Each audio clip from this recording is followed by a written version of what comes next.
विशाल रुपये बॅग घेऊन निघाला तरी कुठे? बायकोने त्याला घराबाहेर काढलं का काय? तसं काही नाही बाबांनो, मी तरी चाललोय दिल्लीला. पहाटे लवकर उठून पाहत होतो स्टॉपवर कॅबवाल्या काकांची वाट. तेवढ्यातच एंट्री झाली या साहेबांची. तो मला म्हणाला, शेठ एवढ्या लवकर चालले तरी कुठे? त्याला मी म्हणलं, येतो दिल्लीला जाऊन. आणि तेवढ्यातच झाली कॅबवाल्या काकांची एंट्री. कॅबमधून काका लगेच आले खाली आणि त्यांनी आपल्या बॅगेसाठी केली थोडी जागा आणि नंतर आपली बॅग दिली मागे ठेवून आणि लगेचच निघालो एअरपोर्टकडे. गाडीत बसल्या बसल्या घेतलं गणपती बाप्पाचं दर्शन. रामकृष्ण हरी मंडळी आणि जय शिवराय. एअरपोर्टच्या एंट्रीला झालं शिवाजी महाराजांचं दर्शन. त्यानंतर लगेचच केली एअरपोर्टच्या आवारामध्ये एंट्री.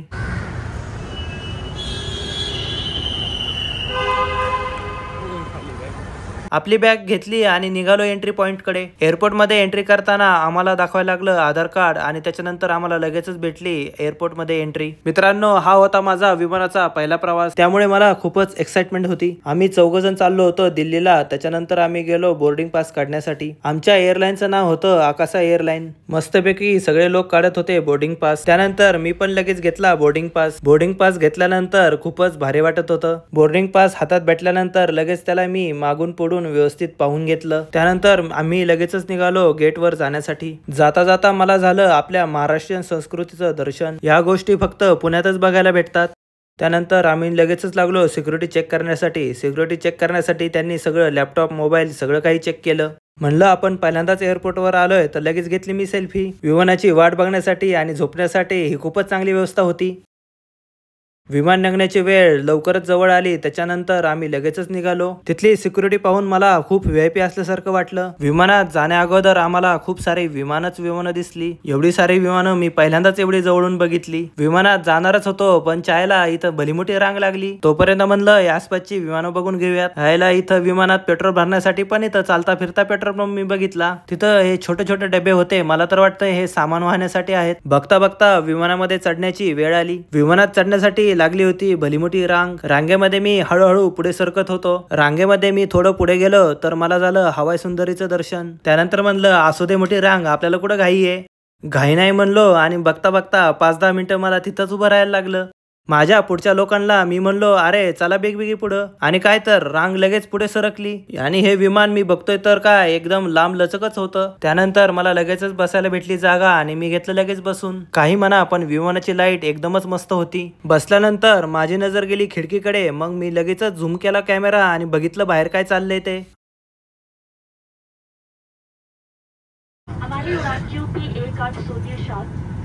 दिल्ली जाएगी। दिल्ली तक की दूरी हम 2 घंटे में तय करेंगे। विमान के मुख्य वैमानिक कप्तान विशाल और सह कप्तान क्षितिज हैं। कैबिन में मैं और मेरे साथ साक्षी, तरनजीत, उड़ान के दौरान किसी भी सहायता के लिए आप हमारे घर से संपर्क कर सकते हैं। आशा करती हूँ आपका यह आकाश एक्सपीरियंस सुखद रहे। धन्यवाद। कुर्सी की पेटी इस तरह से बांधे, कसने या ढीली। आपकी कुर्सी के नीचे एक रक्षा जैकेट रखी है। यदि एयरक्राफ्ट को पानी पर उतारना पड़े तो इसे पाउच से बाहर निकालें। एयरक्राफ्ट से बाहर निकलते समय ही फुलाएं और अपना मास्क और ग्लव्स निकालना ना भूलें। निर्मित आपात स्थिति में शिशुओं को शिशु रक्षा जैकेट दी जाएगी। पहनाने की विधि सुरक्षा निर्देश पत्र में दी गई है। धन्यवाद। सगळे इन्स्ट्रक्शन झाले सांगून त्याच्यानंतर विमान झालं चालू. विमान कसं उडतंय हे मला माहित नव्हतं, त्याच्यामुळे माझ्या मनात चांगलीच धाकधूक चालू होती. हे विमान जमिनीवरच एकदम सुपरफास्ट पळायला लागलं. त्याला मी म्हणलं, पळ बाबा, तुझेच पळण्याचे दिवस आहेत. विमानातून बाहेरची आसपासची विमानं पण दिसत होती आणि मला सूर्यदादा पण दिसला बरं का. विमानापेक्षा आसपासच्या गाड्याच जास्त पळत होत्या. मी कप्तानला म्हणलं, अरे जरा बघाव विमान बघाव. आणि भावाने लगेचच केली विमान पळवायला सुरुवात.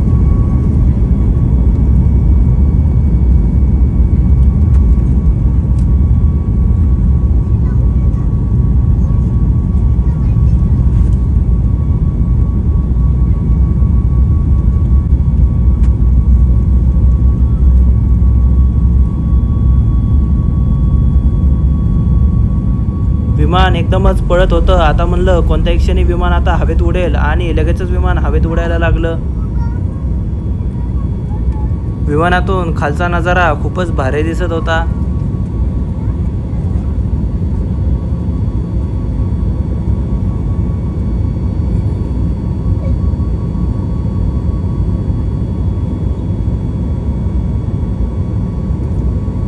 विमानाच्या आतमध्ये बघतो तर सगळे लोक झोपायला लागले होते. विमान ढगात गेल्यानंतर एकदमच पांढरं पांढरं दिसत होतं बाहेर. त्यानंतर म्हणलं मेनू कार्ड पाहावं तर सगळं 200 आणि 300 रुपये वरच. म्हणलं नको बाबा, हे विमानवाल्यांकडून मला भेटले हे मिक्स नट. म्हणलं अरे वा, आणि ही कोल्ड कॉफी पण मिळाली बरं का. विशाल वरपेची तर जाम मज्जाच झाली. तिथेच माझ्यासारखा एक उत्साही मित्र पाहत होता खिडकीमधून डोकून, पण खिडकीमधून सगळं बाहेर पांढरं पांढरं दिसत होतं. थोड्याच वेळानंतर बिल्डिंगा खाली दिसायला लागल्या, कारण विमान आता पोहोचलं होतं दिल्लीला आणि ते उतरण्यासाठी सज्ज होतं. विमान खाली उतरणार होतं आणि मला लागली होती धाकधूक, आणि तेवढ्यातच सक्सेसफुली विमान उतरलं खाली.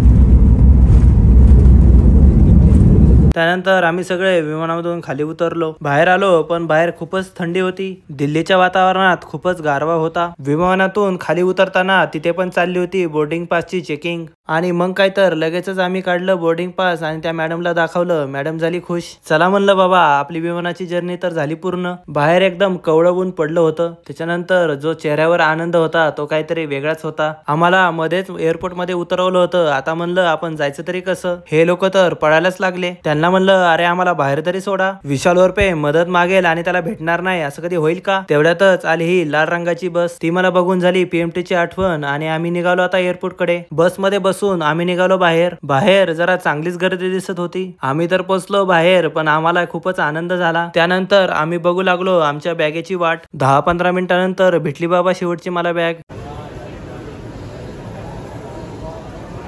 विशाल वरपे आता पोहोचलेला आहे.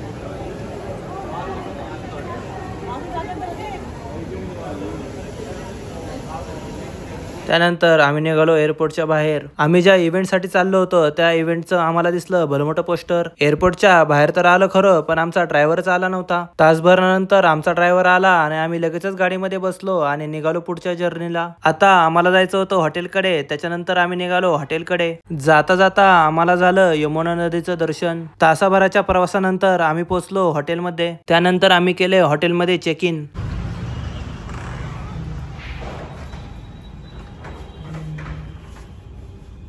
म्हणलं हॉटेलच्या पण 1-2 जरा व्हिडिओ काढूयात. रूमच्या चाव्या घेतल्या आम्ही आणि निघालो रूम कडे. वरती पोहोचलो तर रूमच्या बाहेरचा अँबियन्स खूपच मस्त होता. शेवटी आम्ही रूम मध्ये केली एंट्री. रूम एक नंबरच दिसत होती. चला म्हणलं रूम मध्ये फेरफटका मारावा. रूम मध्ये जे नाही ते सगळं होतं. तेवढ्यातच मला दिसला बेड. म्हणलं यायला लय दमलोय, आता एक चांगली झोप मारलीच पाहिजे. आणि काय तर लगेचच मी गेलो पळत आणि पडलो बेडवर.